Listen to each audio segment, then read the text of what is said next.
다음으로는 포럼을 위해서 아주 멀리 덴마크에서 내한하신 토건애프터스코레 협회장님께서 자기 성찰적 교육에 관한 강연을 해주시겠습니다. The consecutive interpretation will be kindly provided by Kim Jung-ah, teachers from Daejeon Donghwa Middle School, and please welcome them with a big round of applause.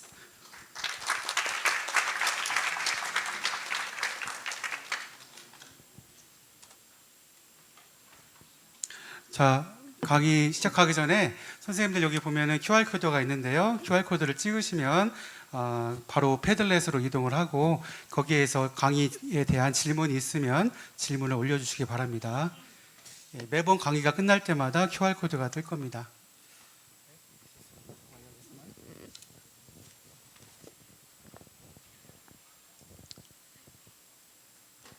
So, thank you very much. Thank you for coming to Korea. Thank you for giving us this chance to be here today. 감사합니다. 이렇게 한국에 초대해 주시고 이렇게 좋은 자리에서 말씀을 전할 수 있게 기회를 주셔서 감사합니다. And I agree with the former speaker, Mr. Lee. So maybe I could just say, I agree, and then thank you for today, and then I can go back home. 앞서 말씀하신 이 선생님의 의견에 매우 동감하는 바입니다. But I've got half an hour, and I will try to talk a little about how we practice some of the ideas that Lee actually spoke about, because we do try to practice these things in our Danish school system. 저는 앞으로 약 30분 가량 앞서 말씀하셨던 것들을 어떻게 실천으로 옮길 수 있는지에 대해서 말씀드리고자 합니다. And maybe you had hoped I would be a professor or a teacher or a lecturer on a high academic level. I'm not. I'm just a teacher. 중요한 점은 저는 대학의 교수나 강사가 아니라는 점을 말씀드리고 싶습니다. I started being a free school teacher. You will hear more about that when Peter will come after me.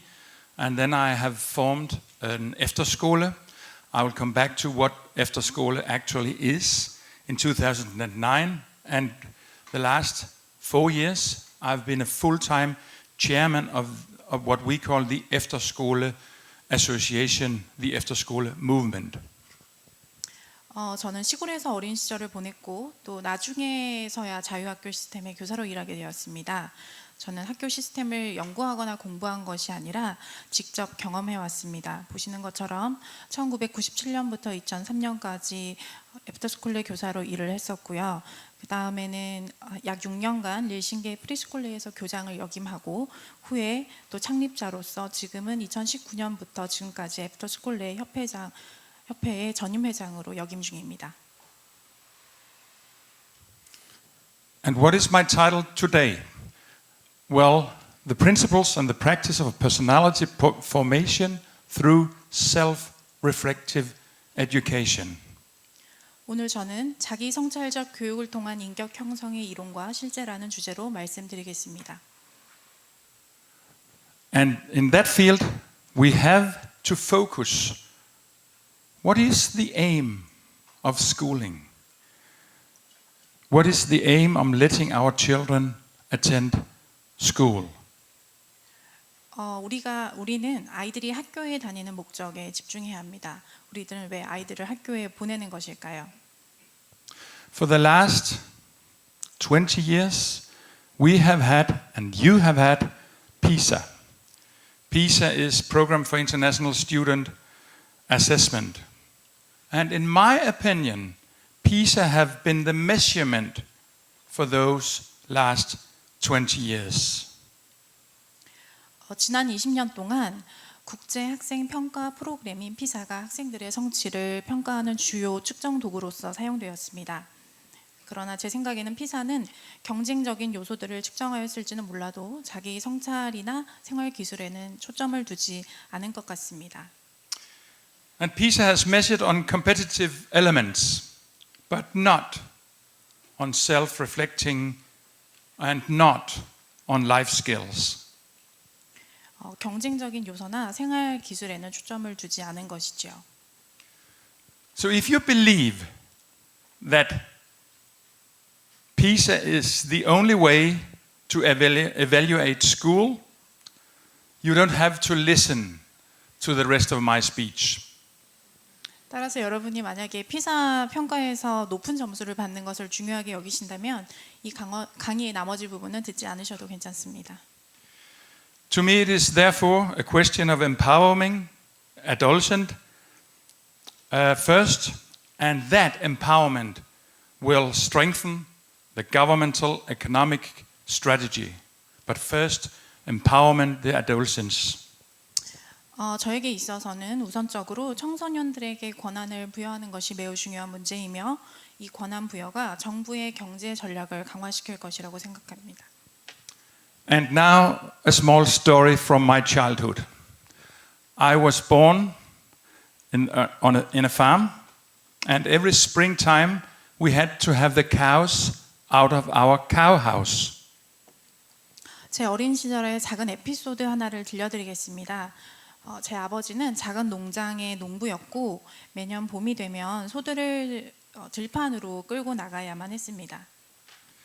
They were supposed to go out to the green grass, and I started the first cow, pulling the cow as hard as I could, but it wouldn't go. 저는 가장 앞에 있는 소를 잡아 당겨서 가려고 했지만 소는 전혀 움직이지 않았습니다. My father came to me and said, "Don't pull, go behind it and guide it." And then I did as my father said, and slowly and steady all the cows went out of the cow house, believing that they went out on their own mind and not from me guiding. 그때 아버지께서 저에게 말씀하셨습니다. 소를 그렇게 당기면 안 되고 뒤에 가서 안내를 해야 돼라고 하시더라고요. 그래서 저는 소 뒤에 가서 안내를 해주었고 소는 마치 자신이 스스로 출발하는 것처럼 움직였습니다. So briefly, all education is not about cows, but it is about guiding instead of pulling or pushing. 한 줄로 요약해서 말씀을 드리자면 교육은 밀어붙이는 것이 아니라 안내하는 것입니다. This is a picture of Christen Kold. He was the inspirator of our specific alternative school system. He was the inspirator of the Efterskole. 보시는 사진은 자유학교 체제에 큰 영감을 준 바로 그룬투비그 신부입니다. When Christen Kold became a teacher in Denmark, there was a school system who were pulling the kids, they were pulling the students. They were forced to rote learning. 그가 처음에 선생님으로서 일을 시작했을 때 대부분의 학교에서는 학생들을 암기 위주의 방식으로 학습하도록 강요하고 또 그렇게 가르치고 있었습니다. But Christen Kold refused to do that. Instead, he went to the students, he sat down, looked at the students and asked, "What are your dreams? What makes you happy? What makes you sad?"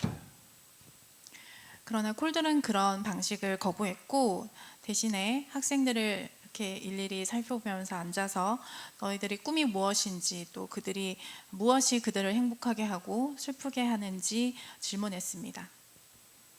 In that way, Kold guided his students from their own interest instead of pulling them in a specific direction. 이렇게 콜은 학생들을 특정한 방향으로 이끄는 대신에 학생들의 관심사에 눈높이를 맞춰서 지도했습니다.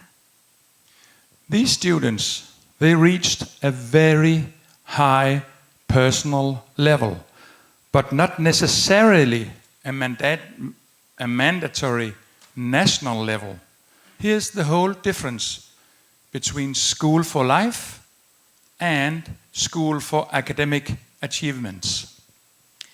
학생들은 개인적인 수준에서는 큰 성취를 이루어냈지만 국가가 제시하는 의무적인 수준에는 도달하지 못했습니다. 이것이 바로 평생을 위한 학교와 학문적 성취를 위한 학교 사이의 큰 차이입니다. And his main sentence is, first enliven, then enlighten. 크리스텐 콜의 그 주요 이념은 바로 먼저 생명력을 불어넣고 그 다음에 깨우치게 하라입니다. That makes the Danish Efterskole. I'm going to tell you briefly what it's all about. In Denmark, we have a school system from grade 1 to grade 9. And then after grade 9, you can choose another year, grade 10. You don't have to, but you can. 덴마크의 애프터스콜레는 1학년부터 9학년까지 있고 그 뒤에 이제 선택할 수 있는 10학년이 있는데 의무적인 것은 아닙니다.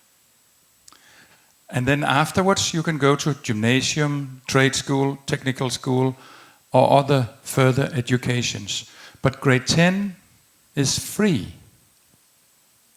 그 뒤에 이제 자기 적성에 맞는 학교들을 찾아갈 수 있지만 10학년은 여러분의 자유에 맡겨져 있습니다. And in Denmark 50% of the population of the pupils in Denmark choose another year, an extra year in school.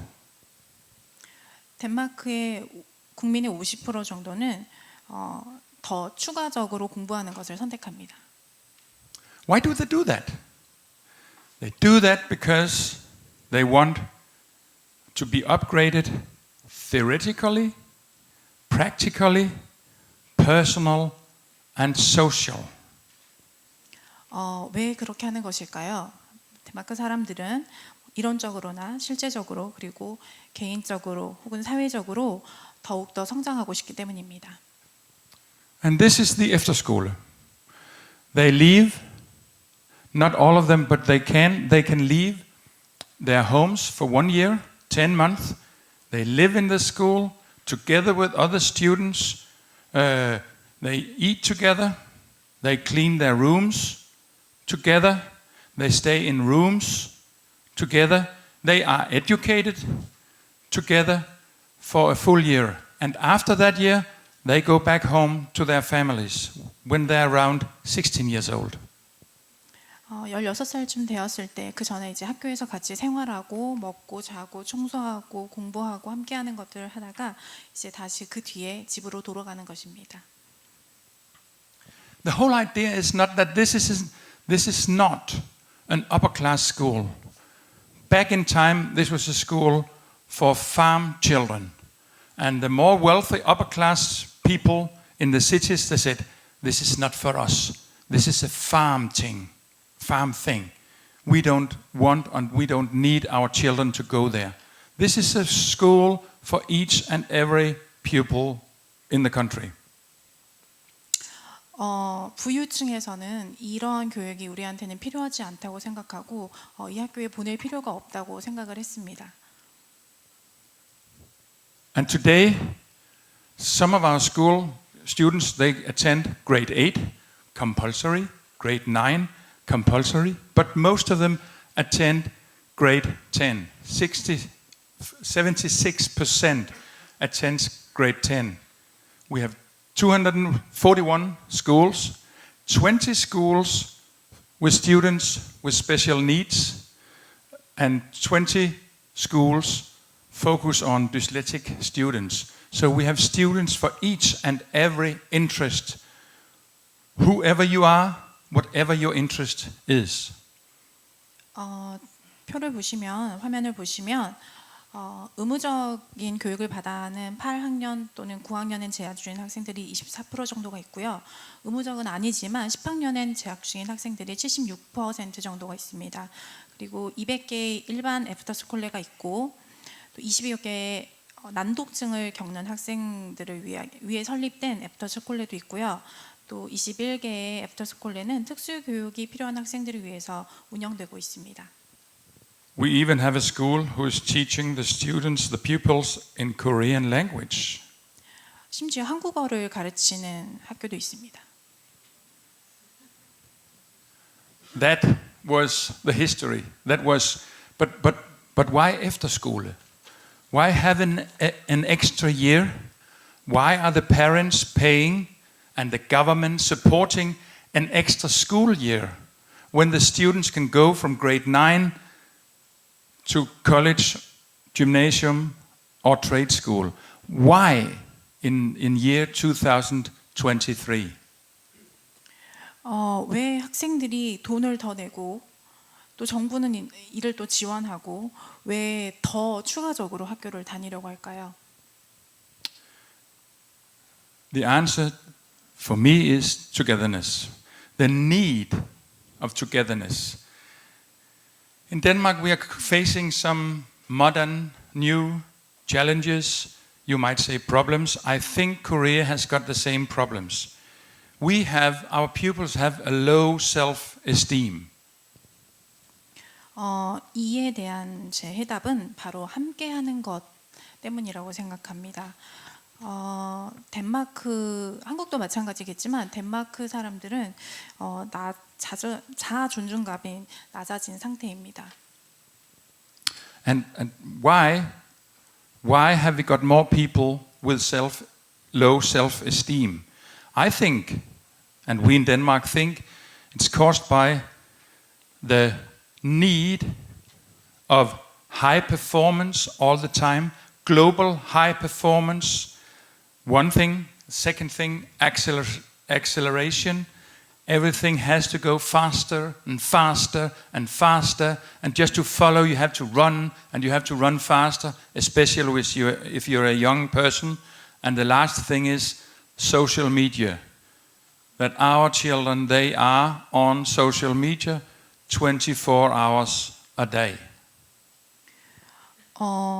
도대체 왜 이렇게 자아 존중감이 낮아진 상태일까요? 제 생각에는 전 세계적으로 뭔가 지표로 나타내질 수밖에 없는 그런 성적이나 성과 혹은 점점 더 빠른 것을 강조하는 그런 가속화 현상, 그리고 소셜 미디어, 특히 우리 아이들이 24시간 동안 달고 다니는 소셜 미디어 때문이 아닐까라고 생각합니다. And therefore, I think one of the answers is togetherness. We as human beings, we are born alone and we die alone. But what is in between, we do together all the time. 그래서 함께하는 것은 점점 더 중요한 개념이 되어가고 있는 것 같습니다. 우리는 물론 혼자 태어나고 결국 혼자서 죽지만 그 사이에 다른 사람들과 모든 것을 함께합니다. You cannot make a party on your own. You cannot be rich if you don't have anybody to spend your money with. And you cannot sing a song if you don't have anyone to sing for or to sing together with. 혼자라면 파티를 여는 의미가 있을까요? 그건 돈이 많아도 함께 쓸 사람이 없다면 과연 어떤 의미가 있을까요? 노래를 부르는데 노래를 들어줄 사람이 없거나 함께 부를 사람이 없다면 노래를 부를 이유가 있을까요? But in our modern society, we have worked for individuality and independence. But my question is, does that make the human being more happy or just more lonely? 하지만 현대 사회에서 우리는 개인성과 독립성을 추구해 왔습니다. 여기에서 제가 드리는 질문은 그렇게 되면 인간은 더 행복해지는 것일까요? 아니면 그저 더 외로워지는 것일까요? So why is the Efterskole in Denmark such a success? Because our students, they think they want freedom and independence. But in fact, they love being in a common frame. And therefore the Efterskole, the 10th year, can initiate a common frame for the students. They can find out who they are together with other people. 제 경험상으로는 덴마크의 젊은 학생들은 독립을 원한다고 생각하지만 실제로는 공동체 안에서 함께하는 것을 좋아합니다. 그 안에서 본인들이 누군지를 찾을 수 있고 또 애프터스콜레는 그런 공동체적인 환경을 제공할 수 있습니다. Before I spoke about Christian Koll, who was, when he was a teacher, sitting down in an eye level with the students, asking them, what are you interested in? What are you fond of? That is what our philosopher Grundtvig calls the relation between teacher and student, a living interaction. 다시 그 철학의 성부자였던 그룬트빅으로 돌아가서 생각을 해보면 교수님께서 말씀하시기를 그는 교사와 학생 사이의 관계를 살아있는 상호작용이라고 했습니다. So to succeed, making togetherness not only between the students, but also between you as a teacher and the student, you must be really interested in the student, not only in the student's subjects, but also in the student's life. That is living interaction.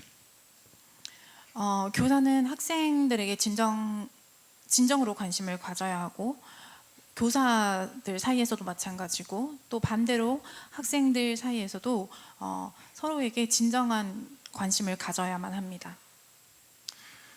So one professor says, and you can read it in the book, it's written I think both in English and in Korean, but the main thing is that in the Efterschool the teachers, they of course teach the students, but they also eat breakfast together with the students. They are having other subjects like soccer or other kind of sports or drama or playing cards together with students. And at night, the same teachers will walk around in the school, knocking each and every door and say, "Good night, sleep well, see you in the morning." 애프터스콜레는 교육적으로나 또 사회적으로 뭔가를 제공할 수 있는데 그 이유는 학생들이 서로 함께 생활하기 때문입니다. 운동도 같이 하고 아침도 같이 먹고 연극도 같이 해보거나 또는 저녁 시간에 같이 산책도 하고 굿나잇 인사까지 같이 합니다. So if I go back to the small story from the beginning, you can only guide a student if you have a relation to that student. 앞서 얘기했던 제 오두막 안에 있던 소의 이야기로 돌아가서 생각을 해보면 학생을 안내하려면 그 학생과의 관계가 필수적이라는 것을 알 수 있습니다. And then we are going back to the self, to be self-reflective. Why is that? Why do we have to be self-reflective? Why not just teaching Korean language, global issues, Danish language, mathematics, science? Why do we need our future people to be self-reflective?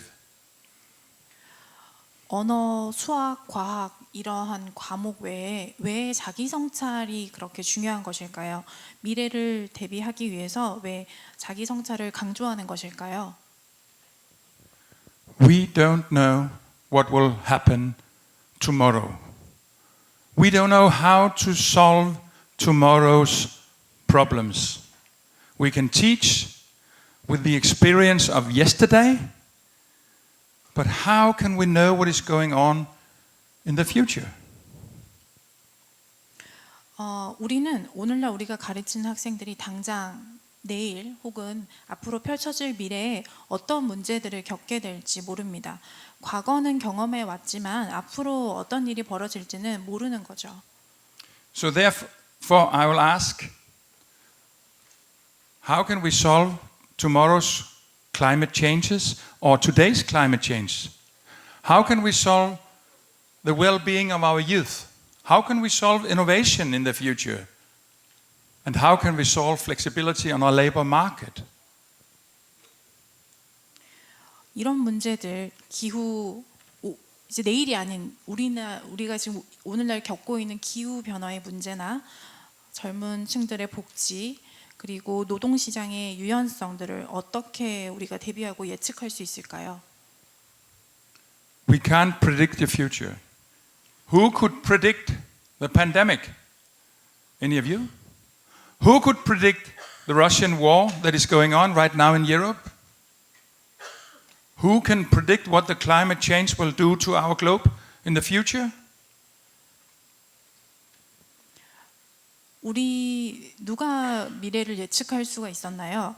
여러분 중에 혹시 팬데믹을 예측하신 분 계신가요? 혹은 현재 유럽에서 벌어지고 있는 러시아 전쟁을 누가 예측할 수 있었을까요? 혹은 기후변화가 지구에 어떤 영향을 미칠지 누가 알 수 있나요? So therefore, my educational answers to this is we have to teach self-reflectivity and we have to make personal formation jointly. In other words, we have to learn to work together because then our students can solve future challenges and problems. 그래서 제가 생각하는 교육적인 해답은 바로 이것입니다. 자기 성찰력을 키우고 공동으로 이루는 개인을 형성하는 것이 답이라고 생각합니다. 바로 함께 배우는 것이죠. So if come back to PISA, to end up with PISA, PISA is not the only way to measure if we achieve our goals. I think we have realized that in Denmark. We are quite low in PISA. I think we are number 18 in PISA. And our politicians are, wait, what is happening? We have to go further up. 피사로 다시 돌아가서 피사 얘기로 돌아가서 생각을 해보면 덴마크는 피사에서 18번째에 위치하고 있습니다. 굉장히 낮은 점수를 받는 거죠. 그래서 덴마크 정치인들은 이게 도대체 무슨 일인지 우리가 좀 위로 올라가야지 않겠냐라고 말합니다. The problem is PISA is pulling, not guiding. If you guide, you will have a higher self-esteem. And the UN, they measure every year a global happiness measurement. And we are in Denmark low in PISA and number 2 in happiness. 피사의 문제는 끌어당길 수는 있지만 이렇게 안내하지는 않는다고 생각합니다. 피사에서 낮은 점수를 받았지만 유엔에서 발표한 행복 지수를 보면 덴마크는 2위에 위치하고 있습니다. So the Efterskole movement in Denmark is trying to maintain a high level of happiness among the young people, especially, and we have to accept that we will never be number 1 in PISA, and I think that is okay. 감사합니다.